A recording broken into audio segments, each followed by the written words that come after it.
Today earthquake today Greece. Weak magnitude 4.3 earthquake at 18 kilometers depth.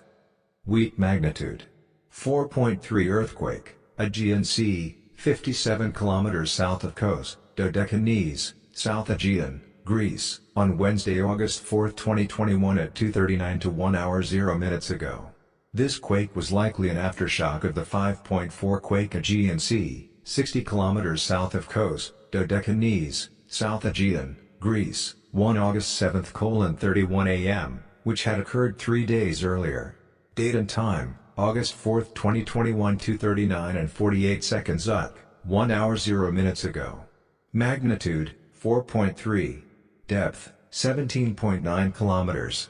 Epicenter latitude longitude, 36.411 degrees north 27.0872 degrees east. Nearest volcano, Nisairos, 20 kilometers 12 miles.